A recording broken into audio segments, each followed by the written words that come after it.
Il est 7h20. Bonjour Nicolas Bouzou. Bonjour Dimitri. Alors ce matin, vous vous arrêtez sur ce chiffre tombé ce week-end. Le bouclier énergétique, il a coûté 24 milliards d'euros à l'État depuis l'automne 2021. 24 milliards d'euros. Ouais, c'est un chiffre hallucinant qui a été donné par le journal Les Échos. Alors dans le détail, l'État a dépensé 10,5 milliards d'euros pour limiter l'augmentation des prix de l'électricité à 4%.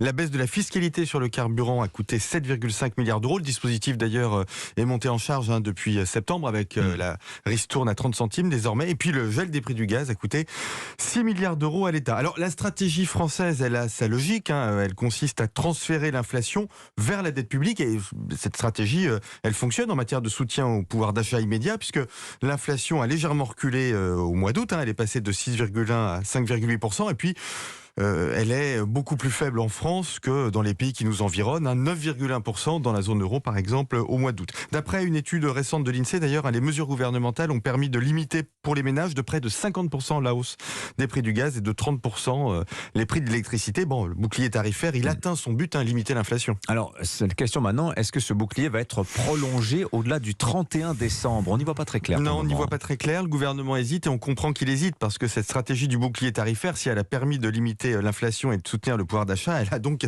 un coût hallucinant pour une mesure conjoncturelle, 24 milliards d'euros. Puis-je vous rappeler, Dimitri, que c'est 2 fois le budget de la justice et qu'on manque cruellement de magistrats, que c'est pas loin du niveau du budget du ministère de l'Intérieur, alors qu'on manque de policiers et qu'il faudrait les augmenter, ou que c'est l'équivalent du budget de l'enseignement supérieur, alors que la clé de la prospérité, c'est quand même la maîtrise de l'intelligence et de l'innovation. Ce choix politique nous dit quand même quelque chose de très profond sur notre pays, à savoir que nous préférons le confort à l'investissement. Nous préférons le présent à l'avenir, celui de nos enfants en l'occurrence.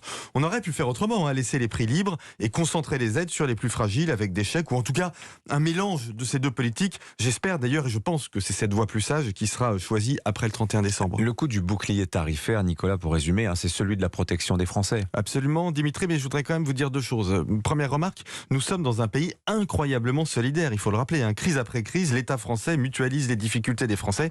Ceux qui parlent de libéralisme à outrance en évoquant le gouvernement et notre pays se ridiculisent un peu plus chaque jour. Et puis, deuxième remarque quand même, c'est que on voit un peu l'État comme un Père Noël et le gouvernement entretient ça avec son vocabulaire. J'ai beaucoup entendu dire le gouvernement protège les Français avec le bouclier tarifaire. Mais non, l'État c'est pas une abstraction et c'est pas le gouvernement, c'est nous.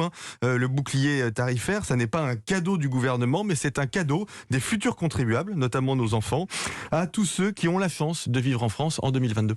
Merci beaucoup Nicolas Bouzou, 7h23.